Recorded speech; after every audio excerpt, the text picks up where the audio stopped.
myself Jagdish Bhakhar, Mechanical Engineering Department, Diploma Studies, Dr. Subhash Technical Campus.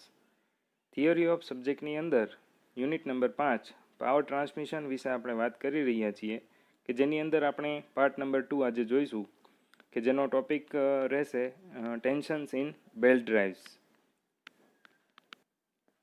ગયા લેક્ચરમાં આપણે open belt drive, cross belt drive, quarter turn belt drive વગેરે જોયું હતું અને અલગ અલગ પ્રકારના જે ફ્લેટ બેલ્ટ માટેના મટીરિયલ્સ છે તે પણ જોયા હતા.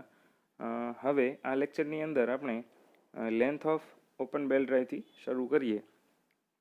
મિત્રો, આપણે ફિગરની અંદર જોઈ શકીએ છીએ કે ડ્રાઈવર અને ડ્રીવન એમ બે પુલી આપેલી છે કે જેના બંનેના ડાયામીટર D1 અને D2 આપેલા છે.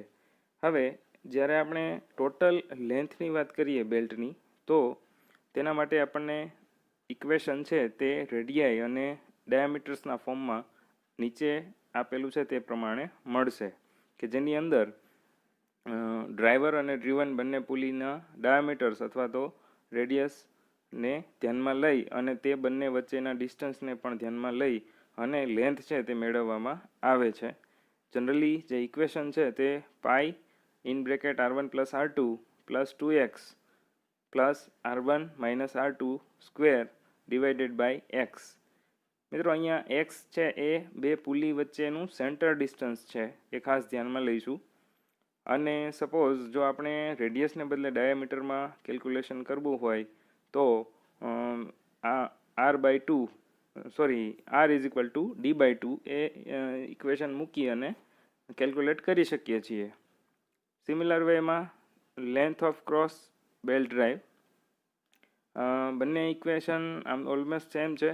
આગળ જે ઓપન બેલ્ટ ડ્રાઇવ છે તેના ઇક્વેશનની અંદર પાછળની જે થર્ડ ટર્મ છે ત્યાં માઇનસને બદલે પ્લસ આવશે, એટલે કે pi in bracket R1 plus R2 plus 2x plus R1 plus R2 square divided by x. It may be noted that the above expression is a function of R1 plus R2.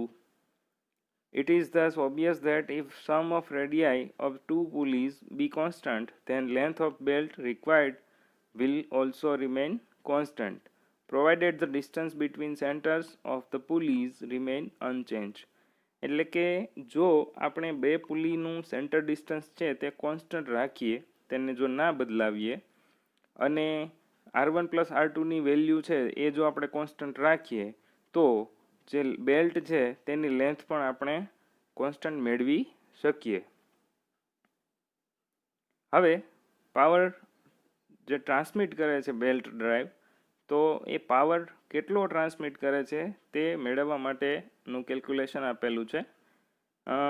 Driving pulley અથવા તો જેને આપણે driver કહીએ છીએ કે જેનું નામ છે A, અને ફોલોવર અથવા તો ડ્રીવન પુલી કે જેનું નામ છે B. નીચેના ભાગમાં ટાઇટ સાઈડ આપેલી છે અને ઉપરના ભાગમાં સ્લેક સાઈડ આપેલી છે T1 અને T2. The driving pulley pulls the belt from one side and delivers the same to the other side. એટલે ડ્રાઇવિંગ પુલી છે એ એક બાજુથી બીજી તરફ જે પાવર છે એ ટ્રાન્સમિટ કરે છે અને બેલ્ટને આગળ લઈ જાય છે. It is thus obvious that the tension on the former side, it means tight side, will be greater than the latter side, it means slack side. એટલે એ સ્વાભાવિક છે કે બેમાંથી એક બાજુ છે એ આપણા માટે ટાઇટ સાઈડ થશે અને બીજી બાજુ જે બાકી રહી તે આપણા માટે સ્લેક સાઈડ થશે. એટલે જે પાવર આપણે કેલ્ક્યુલેટ કરવાનો છે તેના માટે કેટલીક ટર્મિનોલોજી આપણે ધારી લઈએ. T1 અને T2 કે જેને આપણે ટેન્શન કહીએ છીએ, ટાઇટ સાઈડ અને સ્લેક સાઈડનું. R1 અને R2 છે તે ડ્રાઈવર અને ફોલોવરની રેડિયાઈ છે, રેડિયસીસ છે, અને V છે તે વેલોસિટી ઓફ બેલ્ટ છે કે જે મીટર પર સેકન્ડમાં મેઝર થાય છે. The effective turning force, it means driving force, at the circumference of the follower is the difference between the two tensions. એટલે કે જે સર્કમફરન્સ ઉપર, ફોલોવરના સર્કમફરન્સ ઉપર જે ડ્રાઇવિંગ ફોર્સ છે કે જેને આપણે ટર્નિંગ ફોર્સ પણ કહી શકીએ, તે આ જે બે ટેન્શન જે છે ટાઇટ સાઈડ અને સ્લેક સાઈડનું તેના ડિફરન્સથી આપણને મળશે અને એના આધારે વર્ક ડન મળશે. એટલે કે વર્ક ડન પર સાયકલ છે, વર્ક ડન પર સેકન્ડ છે, તે આ બંને ટેન્શન્સનો difference into speed of belt or we can say velocity of belt કે જે ન્યૂટન ઇન્ટુ મીટર પર સેકન્ડમાં આપણે મેઝર કરવાના હોઈએ. અને એ જ ન્યૂટન પર સેકન્ડ છે એ આપણને 1 વોટ જેટલું મૂલ્ય આપશે. તો આપણે એવું કહી શકીએ કે જે વર્ક ડન પર સેકન્ડ છે એ જ આપણા માટે પાવર ટ્રાન્સમિટેડ થાય. તો પાવર ટ્રાન્સમિટેડનું ઇક્વેશન છે તે P is equal to T1 minus T2 into V watt જેટલું થશે. A later consideration will show that the torque exerted on the driving pulley is T1 minus T2 into R1. Similarly, the torque exerted on the driven pulley, it means follower, is T1 minus T2 into R2.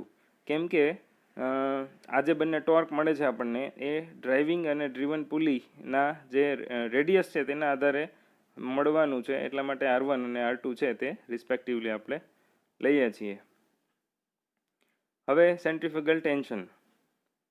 Since the belt continuously runs over the pulleys, therefore some centrifugal force is caused, whose effect is to increase the tension on both tight side as well as slack side.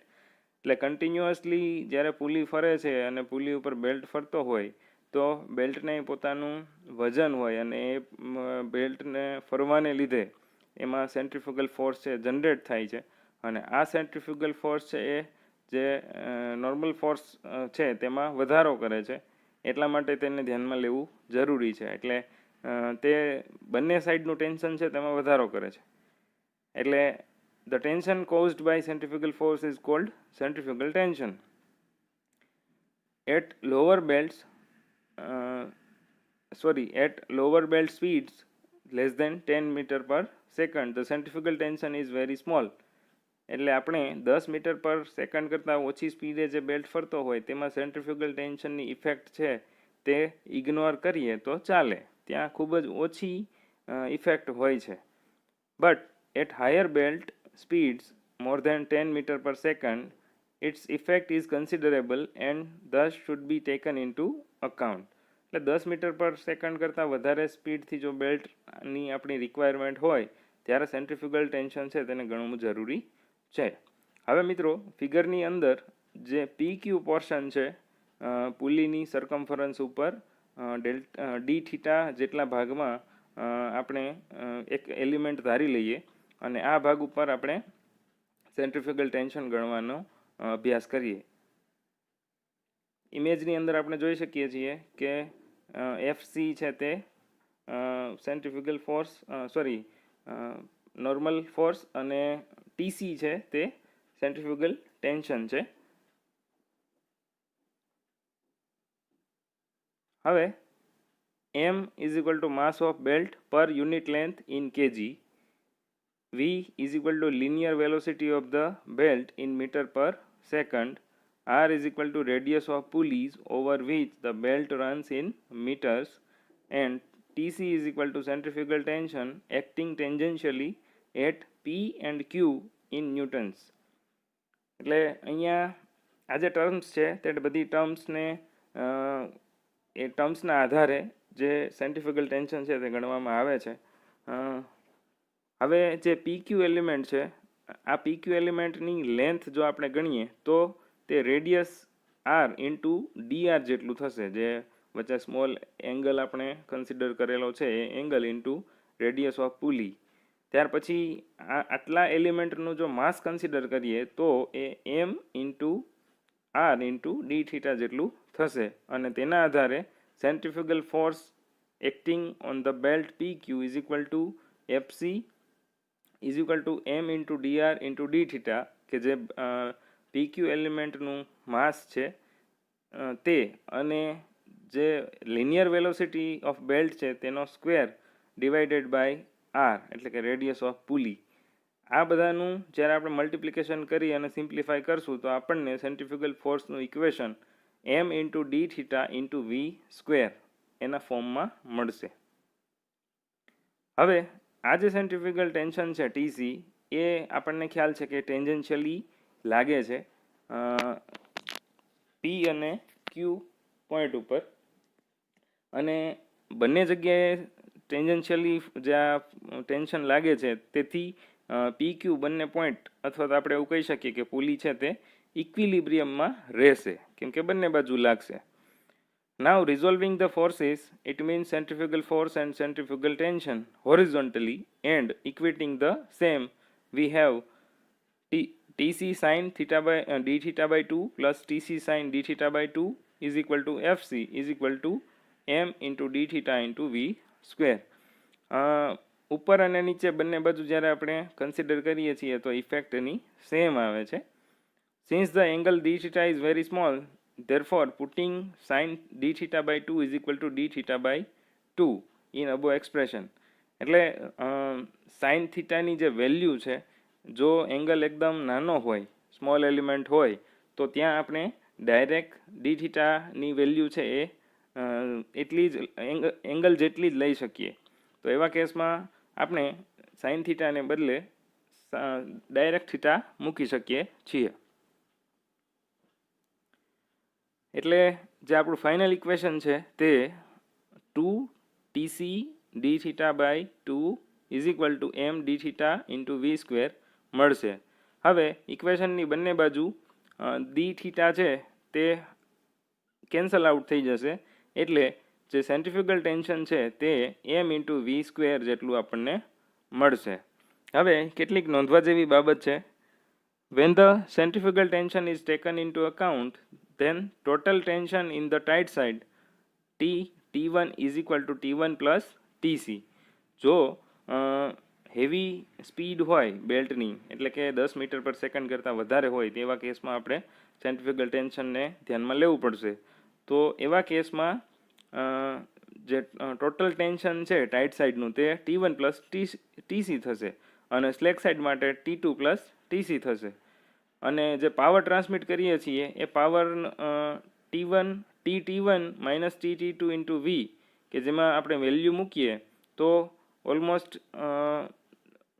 T1 minus T2 into વી, એટલે કે જે આગળ હતું એવું જ આવશે, કેમ કે જે ટાઇટ સાઇડ અને સ્લેક સાઇડમાં સરખું જ સેન્ટ્રીફ્યુગલ ટેન્શન લાગે છે, તો બંને કેન્સલ આઉટ થઈ જશે, એટલે પાવર ટ્રાન્સમિટ જે થાય છે એ સેમ થશે, એમાં કોઈ ફરક પડશે નહીં.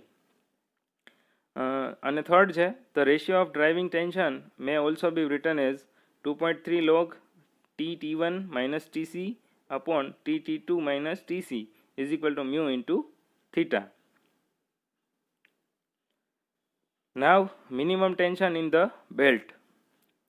A little consideration will show that the maximum tension in the belt T is equal to the total tension in the tight side of the belt. એ તો સ્વાભાવિક વસ્તુ છે કે જેટલું ટાઇટ સાઇડ ઉપર ટેન્શન હશે આખી સિસ્ટમની અંદર એ જ મેક્સિમમ ટેન્શન હશે.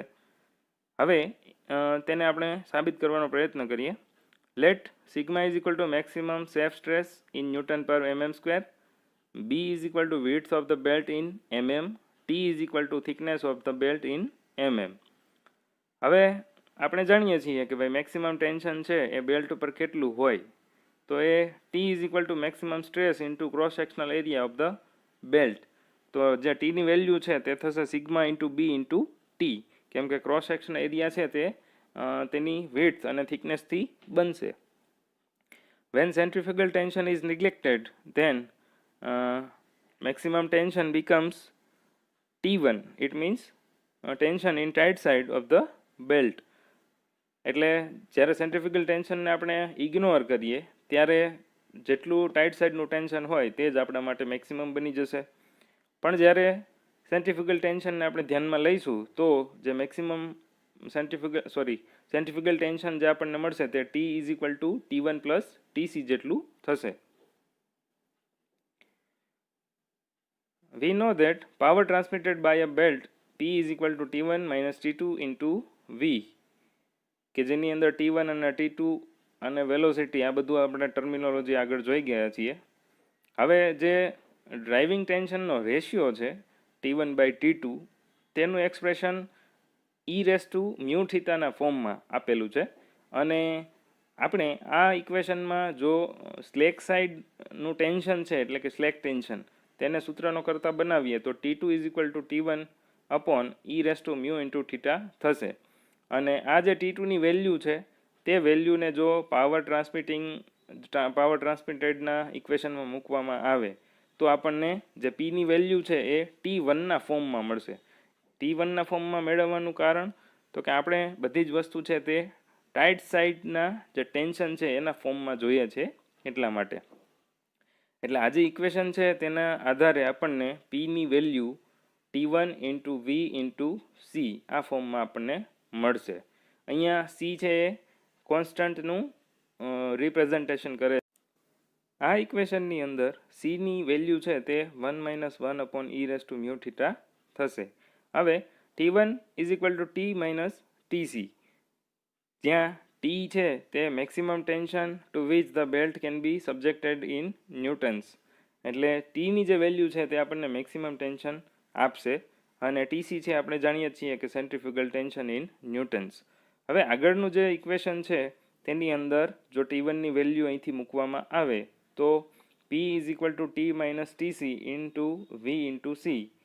અહીંયા ટીસી એટલે જે સેન્ટ્રીફ્યુગલ ટેન્શન છે કે જે આગળ આપણે ઇક્વેશન ડિરાઈવ કર્યું TC is equal to M into V square તેની વેલ્યુ મૂકીએ તો ફાઇનલ આપણને જે ઇક્વેશન મળે તે T into V minus M V cube into C.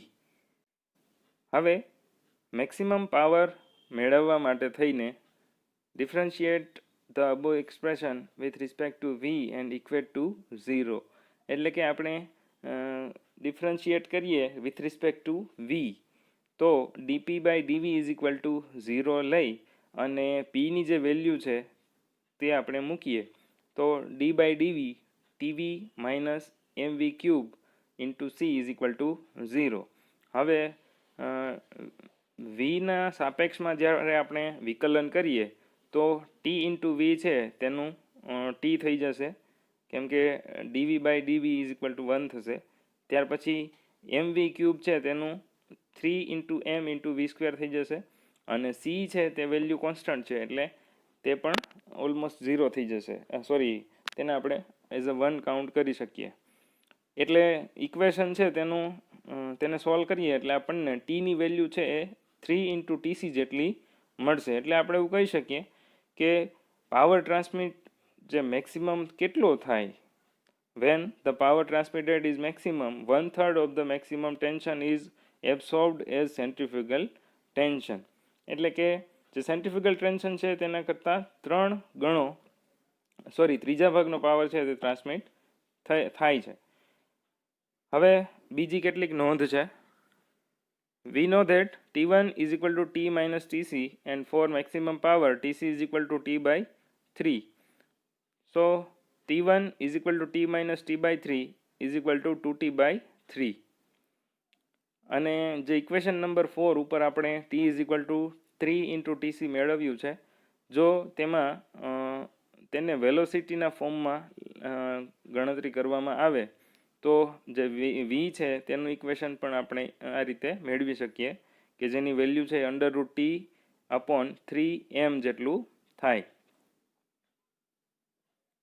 હવે initial tension in belt. When a belt is wound round the two pulleys, its two ends are joined together so that the belt may continuously move over the pulleys. Since the motion of the belt from driver and follower is governed by a firm grip due to friction between the belt and pulleys. એટલે આમ તો આ ચર્ચા આપણે કરી ચૂક્યા છીએ કે બંને પુલી છે તેના ઉપર બેલ્ટ છે તે વાઉન્ડ થયેલો હોય છે અને તે પુલીની સાથે ફરે છે અને ફરવા પાછળ કોઈ એક કારણ જવાબદાર હોય તો તે બે સરફેસ વચ્ચેની ગ્રીપ છે કે જે ફ્રિક્શનને લીધે હોય છે. In order to increase this grip, the belt is tightened up. At this stage, even when the pulleys are stationary, the belt is subjected to some tension called initial tension. એટલે કે જ્યારે pulley છે તે સ્થિર છે, belt એ સ્થિર છે, pulley જ્યારે ફરવાનું સ્ટાર્ટ કરશે તે પહેલાં બેલ્ટ એટલીસ્ટ થોડા ટેન્શનમાં હોવો જોઈએ કે જેથી કરીને જ્યારે પુલીસ છે ફરવાનું સ્ટાર્ટ કરશે ત્યારે બેલ્ટ છે એ પ્રોપરલી કામ કરી શકે. તો આ જે શરૂઆતનું ટેન્શન છે તેને જ ઇનિશિયલ ટેન્શન કહેવાય છે. When the driver starts rotating, it pulls the belt from one side, increasing tension in belt on this side, and delivers it to the other side, decreasing the tension in the belt on that side. એટલે જ્યારે driver છે તે ફરવાનું start કરશે તો એની સાથે belt છે ફરવાનું સ્ટાર્ટ કરશે, અને જેવું બેલ્ટ છે એ ફરવાનું સ્ટાર્ટ કરશે તેવો બેલ્ટ છે ખેંચાશે, એટલે કે ત્યાં ટાઈટ સાઈડ જનરેટ થશે, અને બીજી બાજુ છે એ લૂઝ થશે, એટલે કે ત્યાં સ્લેક સાઈડ બનશે. The increased tension in one side of the belt is called tension in tight side, and the decreased tension in the other side of the belt is called tension in slack side. હવે આ જે initial tension છે તે ગણવા માટે આપણે એક નવી ટર્મિનોલોજી લઈએ, T0, કે જેને ઇનિશિયલ ટેન્શન ઇન બેલ્ટ આપણે કહીશું. T1 છે તે ટાઈટ સાઈડ ઉપરનું ટેન્શન છે, T2 છે તે સ્લેક સાઈડ ઉપરનું ટેન્શન છે, alpha coefficient of increase of the belt length પર યુનિટ ફોર્સ, એટલે કે જે બેલ્ટની લેન્થ ઇન્ક્રીઝ થાય તેનો ગુણાંક આપણે આલ્ફા લઈશું. A little consideration will show that the increase of tension in the tight side is equal to T1 minus T0, એટલે કે જે લેન્થ વધે છે એ ટાઈટ સાઈડ અને ઇનિશિયલ જે ટેન્શન છે તેના આધારે આપણને મળશે, બંનેનો ડિફરન્સ લઈને. And increase in the length of the belt on the tight side is equal to alpha into T1 minus T0. આને આપણે ઇક્વેશન નંબર 1 કહી દઈશું. સેમ વે જે decrease in tension in the slack side is equal two T0 minus T2. અહીંયા T0 છે T2 કરતાં value છે મોટી હશે, ઇનિશિયલ ટેન્શન છે તે સ્લેક સાઇડ કરતાં તો વધારે જ હશે, એટલા માટે T0 માઇનસ T2 ગણવામાં આવે છે. અને decrease in length of the belt on the slack side is equal to alpha into T0 minus T2. Assuming that the belt material is perfectly elastic such that the length of belt remains constant when it is at rest or in motion, therefore increase in length on the tight side is equal to decrease in length on the slack side.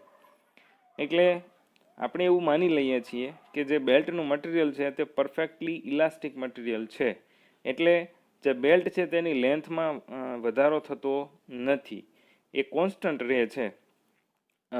એક પછી એ steady કન્ડિશનમાં હોય તોય ભલે અને મોશનમાં હોય તો પણ ભલે. હવે જે ટાઈટ સાઈડમાં જેટલો લંબાઈનો વધારો થશે એટલો જ સ્લેક સાઈડની અંદર લંબાઈમાં ઘટાડો થશે, તો જ આ શક્ય બનશે. નહીંતર જો ટાઈટ સાઈડમાં લંબાઈનો વધારો છે એ વધારે થતો હોય સ્લેક સાઈડ કરતાં તો ત્યાં ક્રીપ જનરેટ થશે, બરાબર. એટલે આપણે યુનિક સિચ્યુએશનને કન્સિડર કરીએ છીએ કે પરફેક્ટલી ઇલાસ્ટિક મટીરિયલ માટે લેન્થ છે એ કોન્સ્ટન્ટ રહે છે. લેન્થને કોન્સ્ટન્ટ રાખવા માટે ટાઈટ સાઈડ અને સ્લેક સાઈડમાં ઇન્ક્રીઝ અને ડિક્રીઝ છે તે સરખું થતું હોય તો જ એ પોસિબલ છે. હવે આપણે જે ઇક્વેશન નંબર 1 અને 2 મેળવ્યા છે તો એને સરખાવી શકીએ, કારણ કે બંને બાજુ જે ઇન્ક્રીઝ અને ડિક્રીઝ છે લેન્થનું એ સરખું થાય છે.